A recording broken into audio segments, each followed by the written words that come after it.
여러분, 혹시 가족이라는 이름으로 상처받아 본 적 있으신가요? 피는 물보다 진하다고 하지만 때로는 그 피가 독이 되어 마음을 핥히기도 합니다. 오늘 제가 들려드릴 이야기는 서울의 한 병원 중환자실에서 시작된 믿기 힘든 가족 이야기입니다. 한기준, 65살, 홀로 세 아들을 키워낸 아버지가 뇌경색으로 쓰러져 중환자실에 실려갔습니다. 밤새 간병한 건 막내 아들 도윤 혼자. 형들은 바쁘다는 핑계로 하루 늦게 나타났죠. 하지만 그들이 병원 복도에서 나눈 대화는 충격적이었습니다. 아버지가 쓰러지신 김에 재산 정리를 해야 하는 거 아니야? 부동산만 해도 몇십억은 될 텐데. 도윤이가 계속 붙어 있으면 문제가 될 수도 있어. 이 모든 대화를 듣고 있던 사람이 있었습니다. 바로 한기준, 그 아버지 본인이었죠. 60억 원의 전 재산을 사회에 환원하겠다는 선언과 함께 형들에게는 단 한 푼도 주지 않겠다는 통보. 과연 무슨 일이 벌어진 걸까요? 왜 평생을 자식들을 위해 살아온 아버지가 이런 극단적인 선택을 하게 되었을까요? 그리고 진짜 가족의 의미란 과연 무엇일까요? 지금부터 들려드릴 이 가슴 뭉클한 이야기, 끝까지 들으시면 가족의 진정한 의미에 대해 다시 한번 생각해 보게 되실 겁니다. 오늘의 이야기 시작합니다. 그 전에 잠깐 구독과 좋아요 눌러주시면 큰 힘이 됩니다. 영상 속 인물과 장소는 개인정보 보호를 위해 가명으로 재구성하였습니다. 늦은 밤 서울 시내의 한 종합병원 응급실 앞. 구급차의 빨간 불빛이 번갈아가며 깜빡이고 의료진들이 분주히 움직입니다. 한기준이 들것에 실려 응급실로 향하는 모습이 보이죠. 그의 얼굴은 창백하고 의식을 잃은 상태입니다. 도윤은 아버지를 따라 병원으로 뛰어들어왔어요. 손에는 기준의 지갑과 휴대폰이 들려 있고 얼굴에는 당황과 걱정이 가득 차 있습니다. 응급실 문 앞에서 의료진을 기다리며 초조하게 서성이는 도윤의 모습에서 불안감이 전해져 옵니다. 환자 보호자이신가요? 간호사가 다가와 물어봅니다. 네, 막내 아들이에요. 도윤이 떨리는 목소리로 대답하죠. 지금 응급처치를 하고 있으니까 조금만 기다려주세요. 곧 의사 선생님이 나오실 거예요. 도윤은 의자에 앉아 기준의 휴대폰을 들여다봅니다. 형들에게 연락을 해야 한다는 생각이 들었거든요. 하지만 손이 떨려서 번호를 누르기가 쉽지 않습니다. 오늘 오후에 아버지와 나눈 마지막 대화가 떠오르죠. 도윤아, 요즘 몸이 좀 이상하다. 어지럽고 가슴이 답답해. 기준이 전화로 말했던 내용이었어요. 병원에 가보세요, 아버지. 제가 모셔다 드릴게요. 아니다, 괜찮아. 그냥 좀 쉬면 될 것 같은데. 그때 더 강하게 병원에 가자고 했어야 했는데. 도윤은 후회스러운 마음이 들었습니다. 저녁 7시쯤 기준에게 다시 전화를 걸었지만 받지 않았어요. 8시, 9시에도 마찬가지였죠. 불안감이 커져서 아버지 집으로 달려갔는데 욕실에서 의식을 잃고 쓰러져 있는 기준을 발견했던 거예요. 응급실 의사가 나와서 도윤에게 설명합니다. 뇌경색 초기 증상으로 보입니다. 다행히 골든타임 내에 오셨어요. 지금 중환자실로 옮겨서 정밀 검사를 진행할 예정입니다. 생명에는 지장이 없나요? 현재로서는 안정적입니다만 며칠간 지켜봐야 할 것 같습니다. 가족분들께도 연락하시는 게 좋겠어요. 도윤은 고개를 끄덕이며 휴대폰을 꺼냅니다. 먼저 첫째 형인 도혁에게 전화를 걸었어요. 형, 아버지가 쓰러지셔서 병원에 계세요. 뭐? 갑자기 왜? 도혁의 목소리에서 놀람이 전해집니다. 뇌경색 초기 증상이래요. 지금 중환자실에 계시고. 알았어. 내일 아침에 갈게. 지금은 회사 일이 있어서 당장 못 가겠다. 전화를 끊고 둘째 형 도준에게도 연락했습니다. 역시 비슷한 반응이었어요. 내일 시간 되면 가볼게. 하지만 도윤에게는 내일이 너무 먼 시간처럼 느껴졌죠. 중환자실 앞 대기실에서 밤을 새우는 도윤. 간호사가 1시간마다 나와서 기준의 상태를 알려주지만 여전히 의식을 회복하지 못한 상태입니다. 도윤은 의자에 앉아 어릴 적 기억들을 떠올립니다. 어머니가 돌아가신 후 홀로 세 아들을 키워낸 아버지의 모습들이 파노라마처럼 스쳐 지나가죠. 새벽 5시 중환자실 앞 대기실. 도윤은 딱딱한 의자에서 뒤척이다 잠이 들었다가 깨어났습니다. 목이 뻐근하고 몸이 찌뿌둥하지만 아버지 생각에 잠을 제대로 이룰 수가 없었어요. 환자 보호자분? 간호사가 조용히 불렀습니다. 네. 도윤이 벌떡 일어났죠. 환자분이 의식을 찾으셨어요. 잠깐 면회 가능하십니다. 중환자실로 들어간 도윤. 각종 의료기기에 둘러싸인 기준의 모습이 보입니다. 얼굴은 여전히 창백하지만 눈을 뜨고 도윤을 바라보고 있었어요. 아버지. 도윤의 목소리가 떨렸습니다. 도윤아. 기준이 힘없는 목소리로 말했어요. 고생했구나. 괜찮으세요? 많이 아프세요? 기준은 고개를 천천히 저었습니다. 괜찮다. 너 혼자 밤새 여기 있었니? 형들한테 연락했는데 내일 오신다고 하셨어요. 기준의 눈에 스치는 복잡한 감정을 도윤은 놓치지 않았습니다. 실망인지 아니면 이미 예상했던 일이라는 듯한 체념인지 정확히 알 수는 없었지만 분명 상처받은 표정이었어요. 오전 10시쯤 도혁이 병원에 나타났습니다. 정장 차림으로 급하게 온 것 같지는 않아 보였어요. 뒤이어 도준도 왔고 형수들인 선영과 지혜도 함께였습니다. 아버지, 어떠세요? 도혁이 중환자실로 들어가며 물었어요. 많이 좋아지셨어요. 의사 선생님이 일주일 정도 입원하시면 될 것 같다고 하셨거든요. 도윤이 설명했습니다. 그럼 다행이네. 도준이 안도하는 표정을 지었어요. 도윤아, 고생 많았다.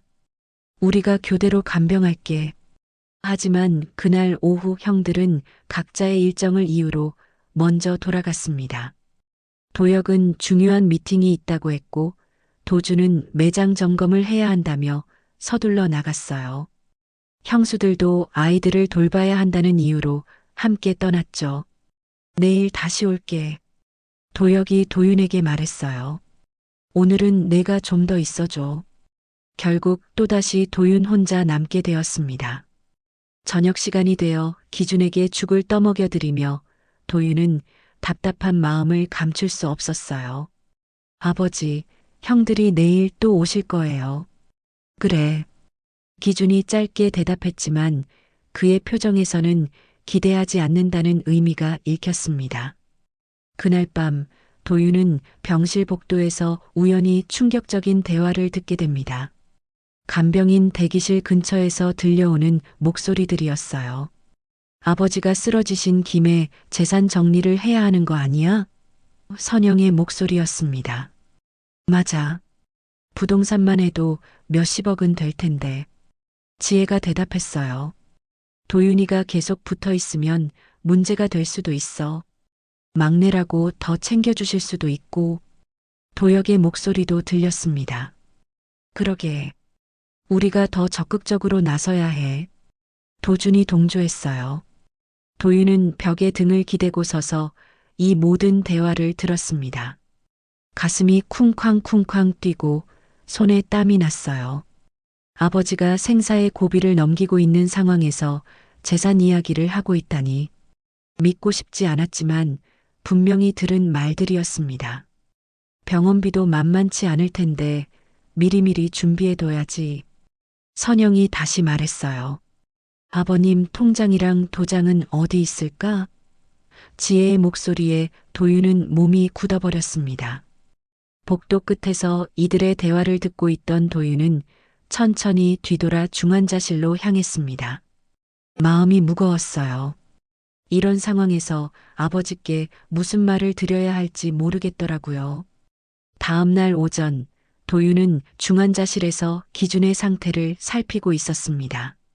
밤새 형들의 대화가 머릿속에서 맴돌아 잠을 제대로 이루지 못했어요.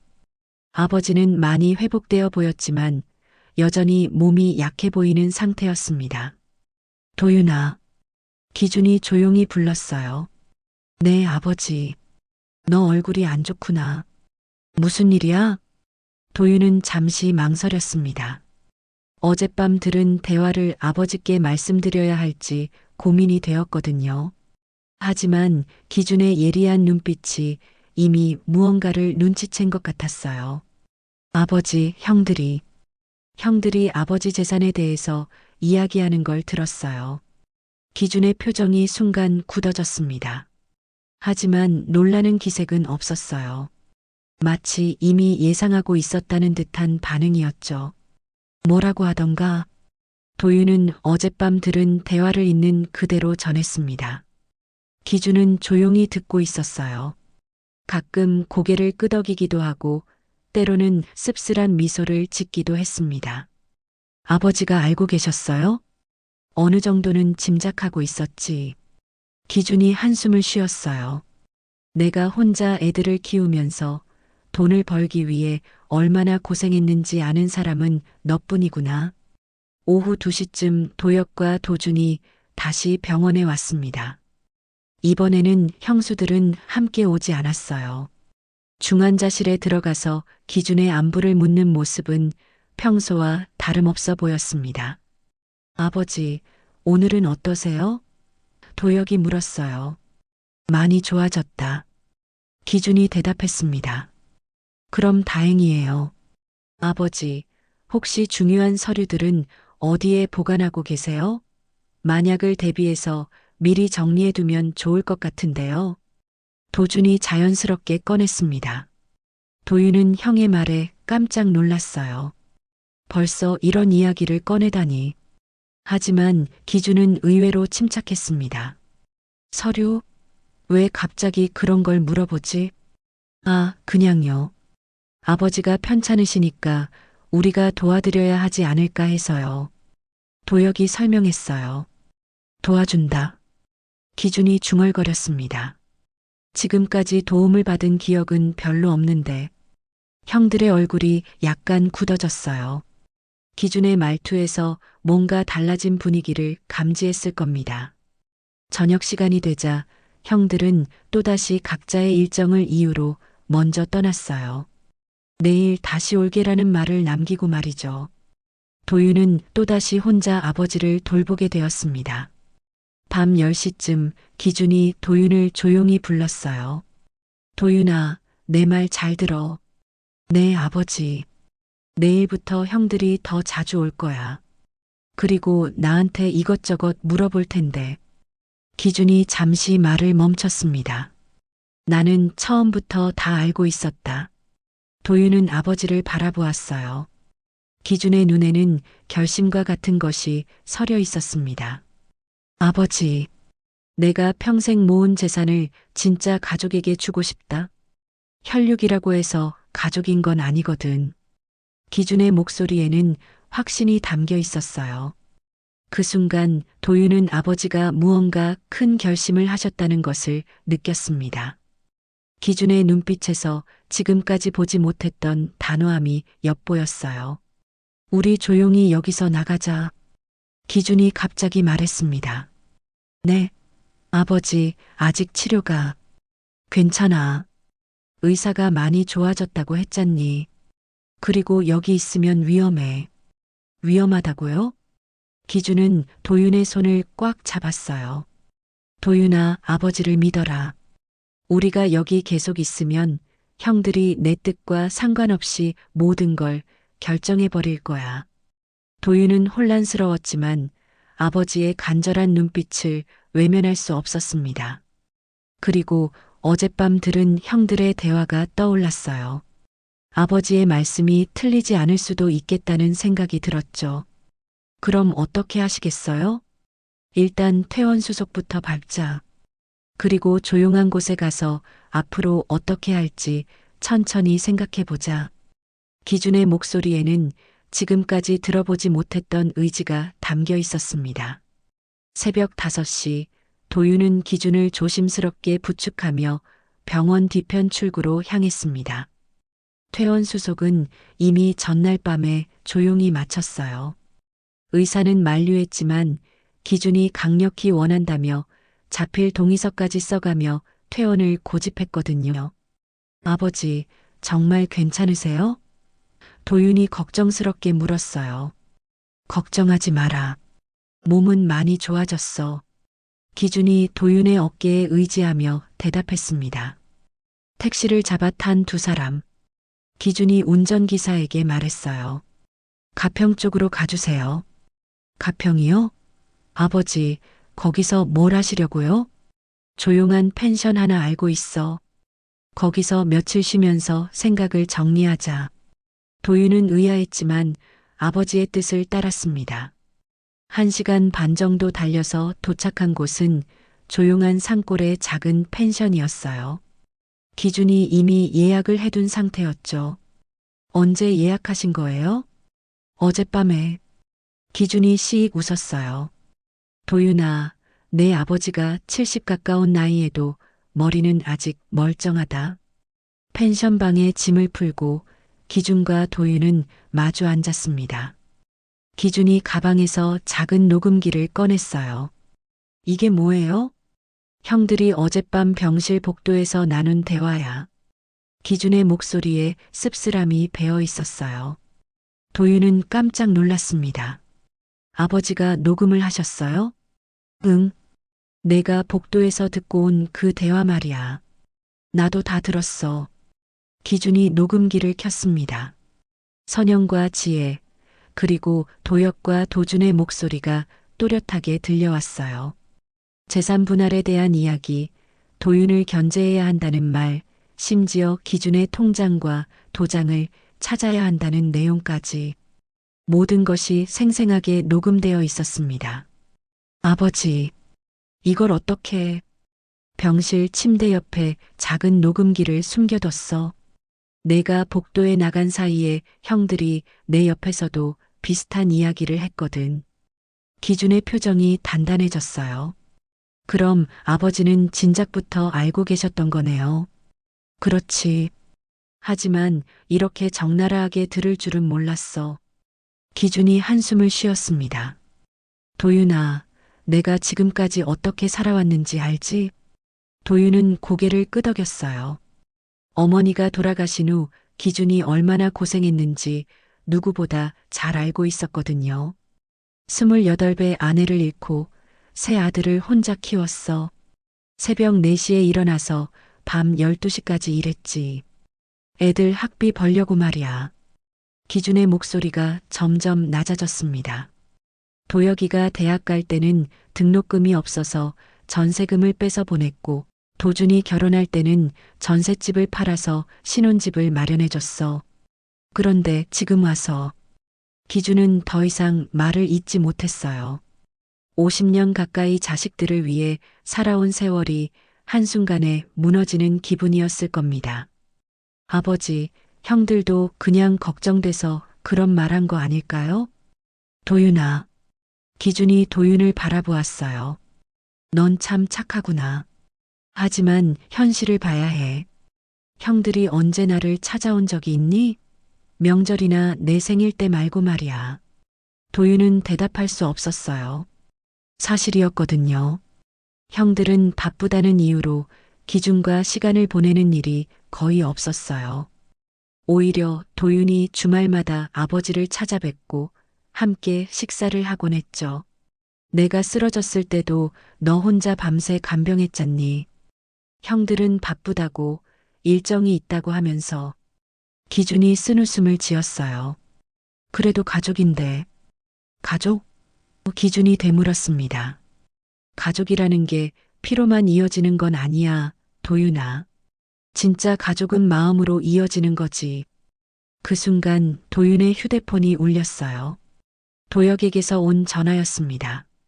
받아봐. 기준이 말했어요. 여보세요, 형? 도윤아, 아버지 어디 계세요? 병원에 갔는데 퇴원하셨다고 하던데. 아, 그게. 도윤이 망설였어요. 기준이 손짓으로 전화를 달라고 했습니다. 도여가 나다. 아버지, 왜 갑자기 퇴원하신 거예요? 몸이 다 나으셨어요? 응, 많이 좋아졌어. 병원에 계속 있기보다는 조용한 곳에서 쉬는 게 낫겠더라.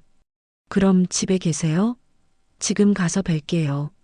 아니다. 당분간 집에 없을 거야.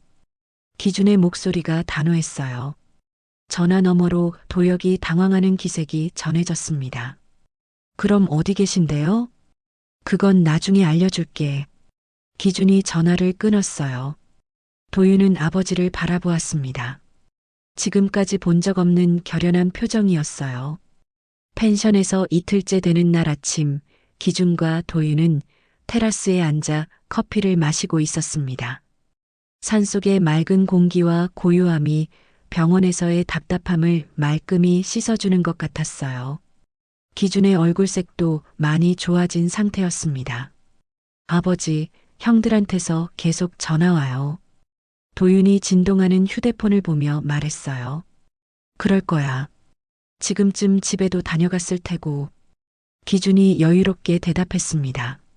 실제로 도혁과 도준은 전날부터 기준의 집 앞에서 기다리고 있었어요. 이웃들에게 물어봐도 기준의 행방을 아는 사람은 없었죠.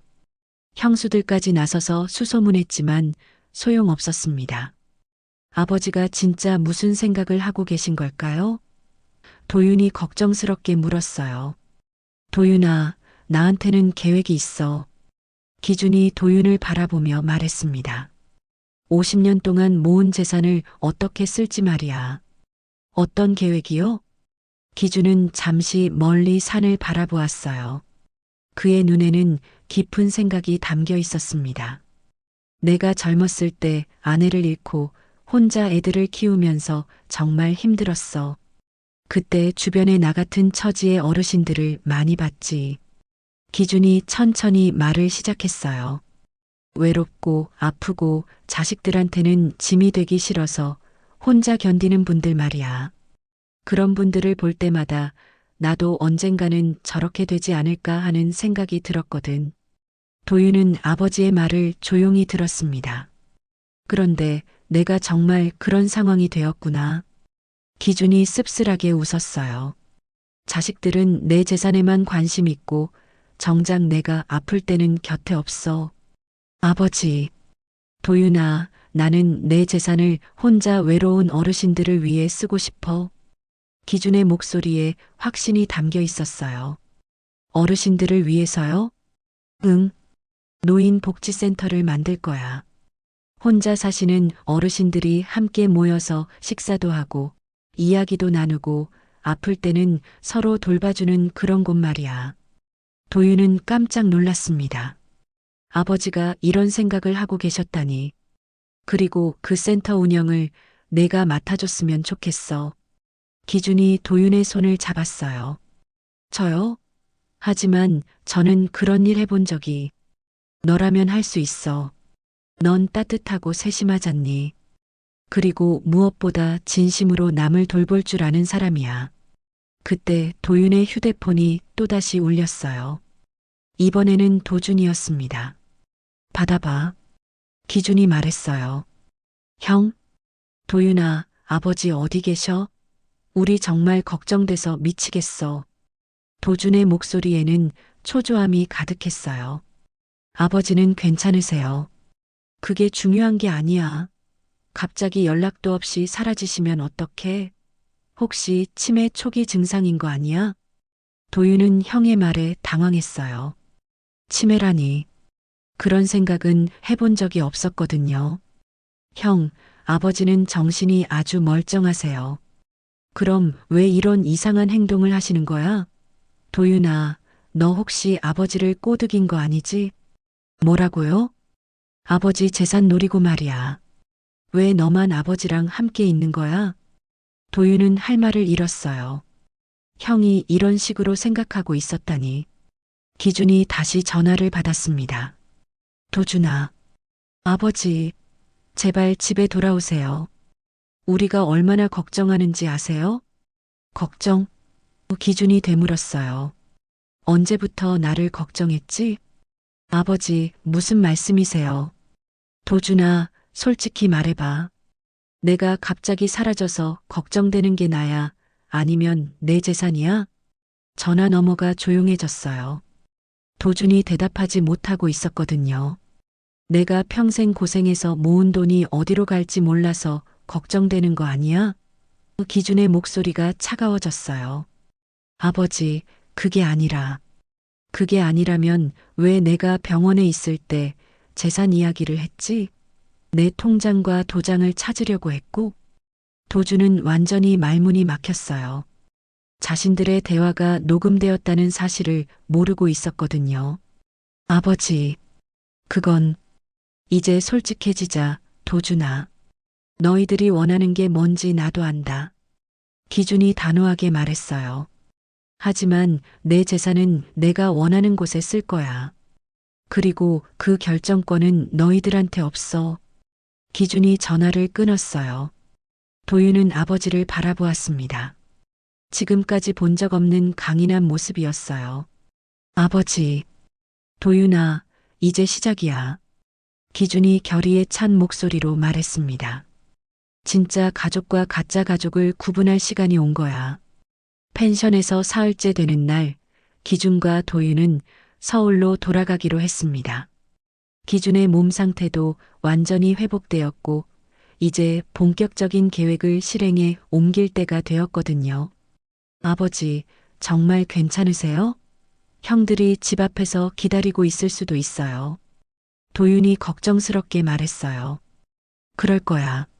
하지만 피할 수는 없지. 기준이 담담하게 대답했습니다. 오늘 모든 걸 정리하자. 집에 도착하자마자 예상했던 대로 도혁과 도준, 그리고 형수들이 기다리고 있었어요. 네 사람 모두 며칠간의 초조함이 얼굴에 드러나 있었습니다. 아버지, 도혁이 달려왔어요. 어디 계셨어요? 우리가 얼마나 걱정했는지. 들어가서 이야기하자. 기준이 차분하게 말했습니다. 거실에 모인 7명. 분위기는 어색하고 긴장감이 흘렀어요. 형수들은 계속 도윤을 의심스러운 눈빛으로 쳐다보았고, 형들은 기준의 표정을 살피고 있었습니다. 아버님, 갑자기 연락도 없이 사라지시면 어떡해요? 혹시 어디 아프신 건 아니세요? 선영이 걱정스러운 척 물었어요. 몸은 괜찮아. 기준이 소파에 앉으며 대답했습니다.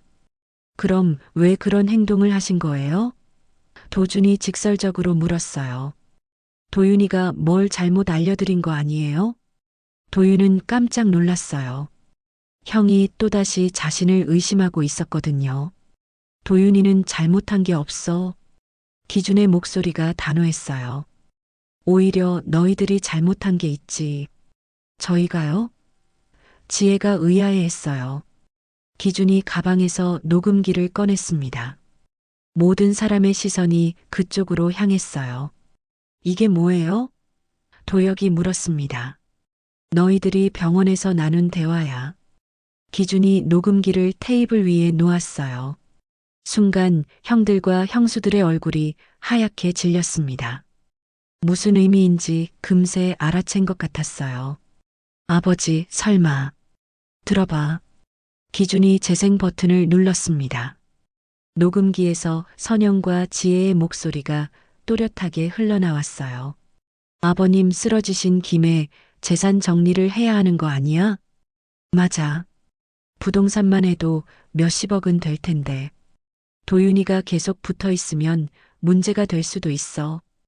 거실이 조용해졌어요. 녹음이 계속 재생되는 동안 아무도 말을 하지 못했습니다. 형들과 형수들의 얼굴은 점점 창백해졌어요.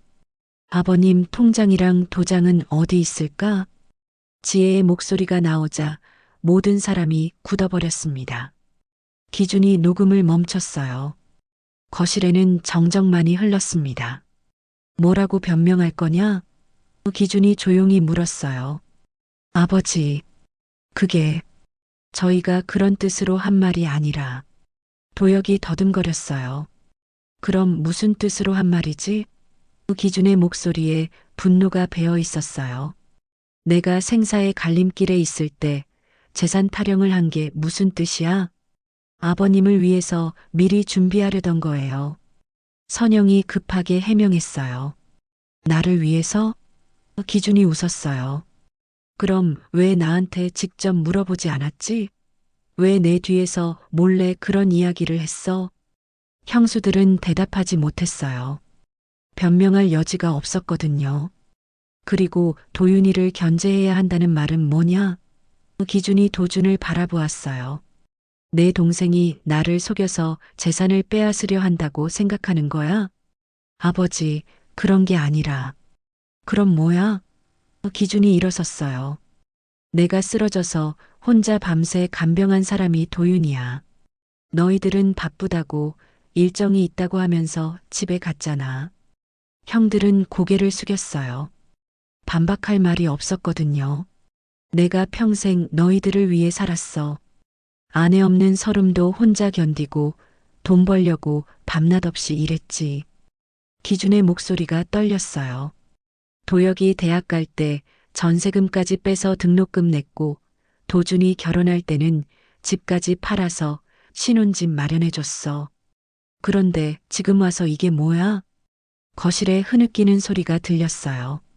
기준의 눈에 눈물이 고여 있었습니다. 50년간 쌓인 서운함과 실망이 한꺼번에 터져 나오는 것 같았어요. 아버지, 도혁이 다가가려 했지만 기준이 손을 들어 막았어요. 이제 됐어. 나도 결정했다. 기준이 눈물을 닦으며 말했습니다. 내 재산은 너희들한테 한 푼도 주지 않을 거야. 아버지, 형들이 깜짝 놀라며 소리쳤어요. 대신 진짜 필요한 곳에 쓸 거야. 나처럼 외롭고 힘든 어르신들을 위해서 말이야. 기준의 목소리에는 더 이상 망설임이 없었어요. 마침내 마음의 결정을 내린 것 같았습니다. 이틀 후 기준은 도윤과 함께 변호사 사무실에 갔습니다. 오래전부터 알고 지내던 신뢰할 만한 변호사였어요. 기준의 결심은 확고했고 이제 법적인 절차를 밟을 때가 된 것이죠.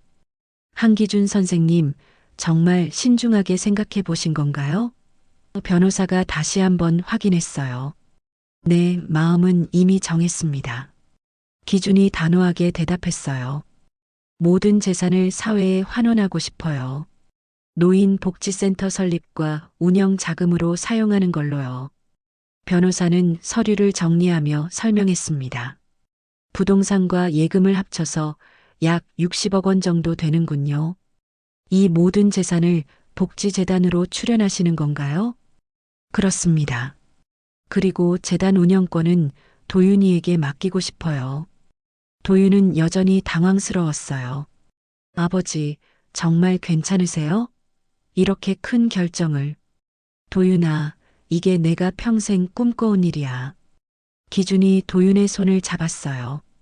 돈으로 행복을 살 수는 없지만 돈으로 누군가의 외로움을 덜어줄 수는 있거든. 한편 기준의 집에서는 난리가 나고 있었어요. 도혁과 도준 그리고 형수들이 모여서 대책을 논의하고 있었거든요. 이럴 줄 알았어야 했는데. 선영이 초조하게 말했어요. 도윤이가 아버님을 완전히 세뇌시킨 거야. 법적으로 막을 방법은 없을까? 지혜가 물었어요. 치매 진단을 받으면 가능할 텐데. 도혁이 중얼거렸어요.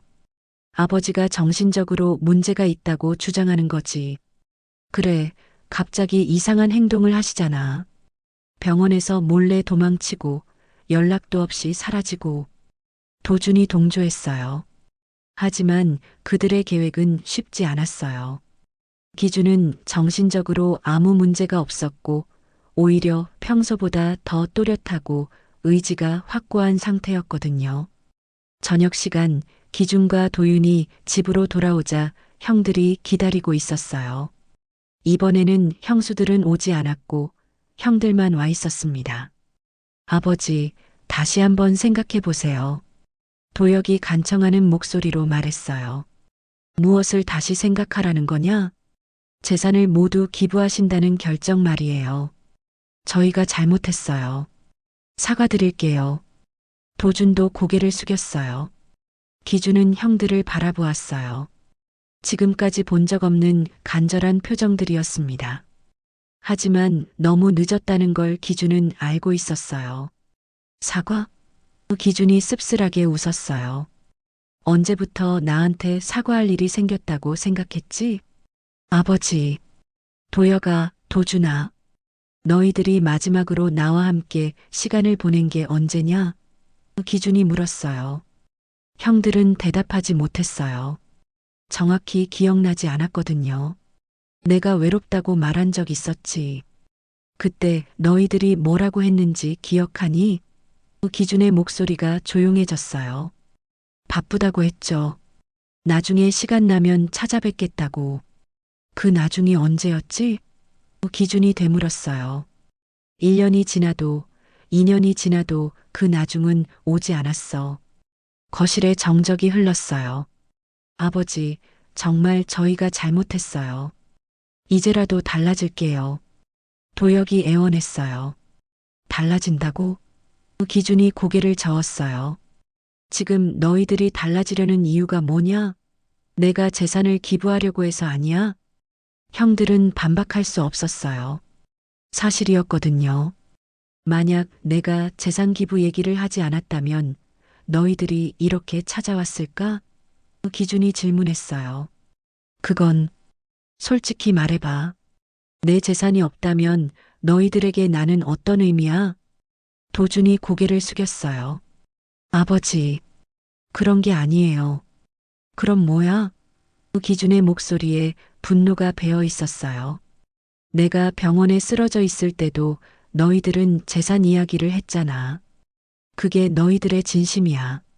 아버지, 제발 한 번만 더 기회를 주세요. 도혁이 무릎을 꿇었어요. 하지만 기준은 이미 마음을 정했어요.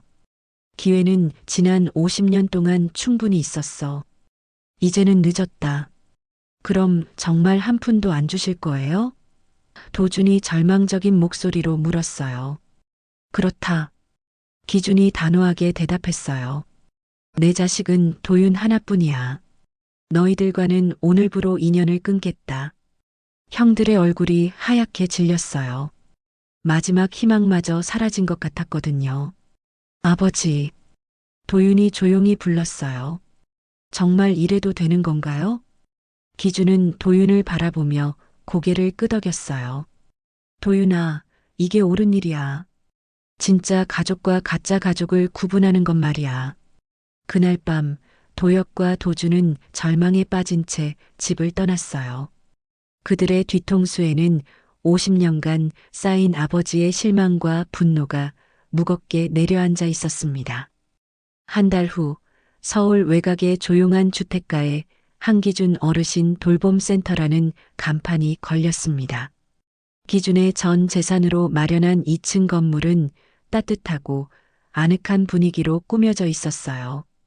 거실에는 어르신들이 함께 모여 앉을 수 있는 넓은 공간이 있었고 식당과 작은 도서관, 그리고 간단한 의료시설까지 갖춰져 있었습니다. 개소식 날 동네 어르신들과 복지 관계자들이 모여들었어요. 기준은 정장을 차려입고 도윤과 함께 센터 앞에 서 있었습니다. 그의 얼굴에는 지금까지 본 적 없는 뿌듯함과 평온함이 서려 있었어요. 안녕하세요, 여러분. 기준이 마이크를 잡고 인사말을 시작했습니다. 저는 이 센터를 설립한 한기준입니다. 박수 소리가 울려 퍼졌어요. 저도 혼자 사는 어르신 중 한 명입니다. 자식들이 있지만 기준이 잠시 말을 멈췄어요. 진짜 가족은 따로 있다는 걸 깨달았습니다. 기준은 도윤을 바라보며 미소를 지었어요. 이 센터는 혈연으로 맺어진 가족이 아니라 마음으로 맺어진 진짜 가족들이 모이는 곳입니다. 외롭고 힘든 어르신들이 여기서 따뜻한 공동체를 만들어 가셨으면 좋겠습니다. 개소식이 끝나고 어르신들이 하나둘씩 센터 안으로 들어왔어요. 첫 번째 식사 시간이었거든요. 도윤이 직접 준비한 따뜻한 된장찌개와 집밥 메뉴들이 식탁에 올라왔습니다. 이거 정말 맛있네요. 75살 박할머니가 환하게 웃으며 말했어요. 집에서 혼자 먹는 밥보다 100배는 맛있어. 맞아요. 함께 먹으니까 더 맛있는 것 같아요. 82살 김할아버지도 동조했어요. 기준은 어르신들과 함께 식사를 하며 이야기를 나눴습니다. 각자의 사연들을 듣다 보니 자신과 비슷한 처지의 분들이 많다는 걸 알게 되었어요. 자식들은 바쁘다는 이유로 연락도 뜸하고 명절에나 얼굴 보는 분들이 대부분이었습니다. 기준 씨, 정말 좋은 일 하셨어요. 70살 정할머니가 기준의 손을 잡으며 말했어요. 이런 곳이 있어서 얼마나 다행인지 몰라요. 저도 여기 있으니까 외롭지 않아요. 기준이 진심으로 대답했어요. 오후에는 도윤이 진행하는 독서 모임이 있었어요. 어르신들이 모여 앉아 책을 읽고 감상을 나누는 시간이었습니다. 도윤의 따뜻하고 세심한 진행에 어르신들은 금세 마음을 열었어요. 도윤 씨 덕분에 오랜만에 책을 읽어보네요. 68살 이할아버지가 말했어요. 젊었을 때는 책 읽기를 좋아했는데 나이 들어서는 까먹고 있었어요. 저녁 시간이 되자 어르신들은 아쉬워하며 집으로 돌아갔어요. 하지만 내일 또 오겠다는 약속을 하고서 말이죠. 센터에는 기준과 도윤만 남았습니다. 아버지, 어때요? 후회되지 않으세요? 도윤이 설거지를 하며 물었어요. 후회? 기준이 웃었어요. 전혀. 오히려 내 인생에서 가장 잘한 일인 것 같아. 형들은 어떻게 지내고 계실까요? 기준은 잠시 창밖을 바라보았어요. 도혁과 도준이 가끔 센터 앞을 지나간다는 소식을 들었지만 직접 찾아오지는 않았습니다. 아마 자존심 때문일 거라고 생각했어요. 그들도 언젠가는 깨달을 거야. 기준이 조용히 말했어요. 진짜 소중한 게 뭔지 말이야. 아버지, 도윤아, 내가 있어서 정말 다행이야. 기준이 도윤의 어깨를 토닥였어요. 너 때문에 나는 진짜 가족이 뭔지 알게 되었어.